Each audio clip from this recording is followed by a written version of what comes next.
a good think about what made that water so red. I'll tell you. This organism here is called, well, it's a bacterium that is on the bottom of this stream. It's a bacterium by the name of Leptothrix ochraceae. Yeah. And the Leptothrix is what's considered an autophile. An autophile is an organism that has the ability to make its own food. So a plant is an autophile. The Leptothrix is specifically, it's called a chemophile.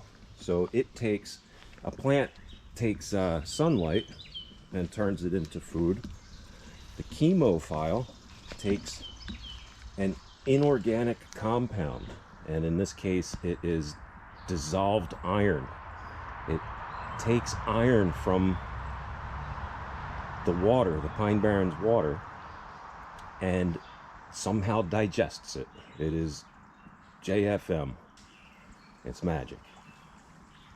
It digests it, and then it fixes the iron as rust.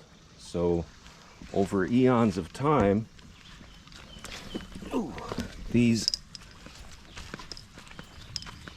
stream beds get filled in, they get covered, and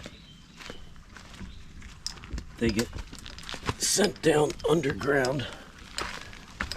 A new material is formed. It is bog iron. This right here. So the bog iron is a condensed version of that stream bed and aggregate, like sand and rocks. I think it's called a conglomerate.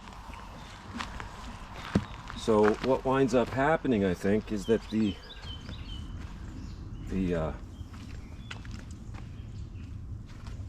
look at that lichen, crustose lichen.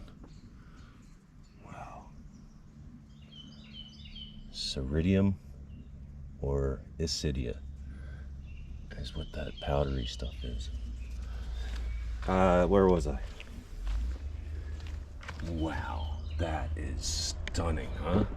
Oh my goodness. All right, give me a minute. I gotta get a picture. This mushroom right here is one of two. It could be an Amanita phalloides or an Amanita bisporgera, the destroying angel, or what's the other one called? Death cap.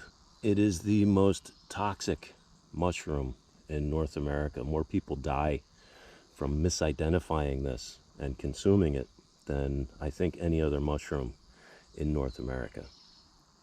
So it has this veil right here that splits away once the mushroom cap opens, and it leaves what's called an annulus around the stipe or stem. Yeah, Amanita bisporgera, I think is what it is. Pretty, but yeah, toxic. Yeah, there's another one. You can see here the annulus that's left on the stipe. Right, y'all? I think it's got a white spore print as well. These little flecks that are on the top here are part of when it emerges from the ground. There's like it's almost like the shape of an egg before it comes out of the mycelial mass, and that is that veil that covers the egg. You know, this thing will emerge through that, and it leaves these little flecks. Yeah, fascinating, absolutely fascinating. Pine Barrens. Let's see what else can we find down here. Whew, it's a hot one today. What's this one? Wow, that's freaking massive.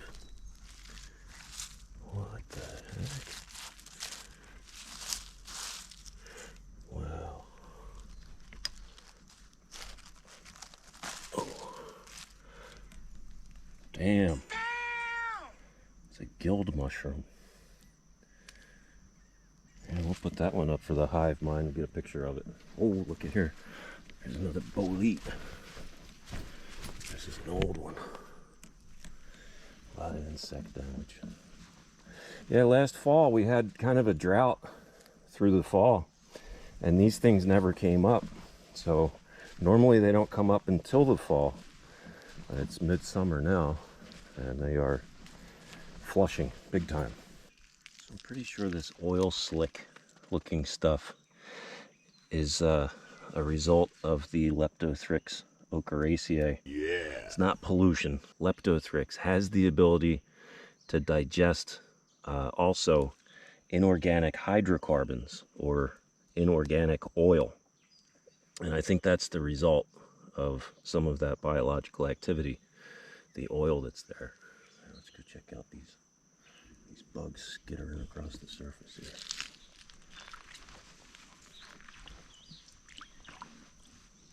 The swampy areas are not connected in between rains. So there'll be puddles of acidic pine barrens water that leach out the iron, and the rotting vegetation also produces tannins, which are this color. Tannins, if you ever had a cup of tea and you leave the tea bag in too long, that is tannic acid. It gives you that puckery mouthfeel. The tannins are somewhat responsible for the color of this water, but I think it's primarily iron. So these puddles, these non-connected puddles of water in the pine barrens during dry periods leach out the iron, and then when there's a rainfall, they all combine. And I think that's why that water was so red, because right now it's just tan. All right, it's pretty red, but not like it was.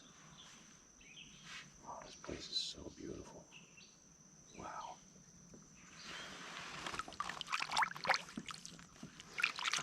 And at the Amanita bisporgera, or the death cap, or the Amanita phalloides, if you wash your hands after, you're not at risk for poisoning yourself. Wow, look at this. Damn. Prickly pear cactus, which is oddly enough indigenous to New Jersey pine barrens. It's not an invasive species. These little things here are the fruits, and it's probably last year's fruit. They're red when they are fresh. It is an edible cactus too. These pads are apparently you can eat them. That is so cool, huh? Wow. I've never seen that down here, and I've been down here many, many times. Oh, and this is cool too. This is a blackjack oak. It's the little scrubby oak trees that are here in the pine barrens. It has a completely different acorn than you might be used to.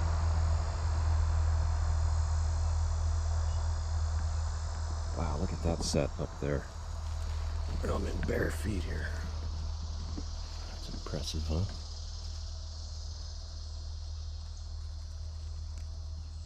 A lot of tannins in the acorns of an oak tree. So incidentally, the tannic acid was named after the tan oak tree. And the tan oak tree was named the tan oak tree because it was the one that it has the highest tannic acid content and it's the one that is used for tanning leather. Tannins, tannic acid, named from the tan oak tree, which is the proper one for tanning. A wealth of useless knowledge.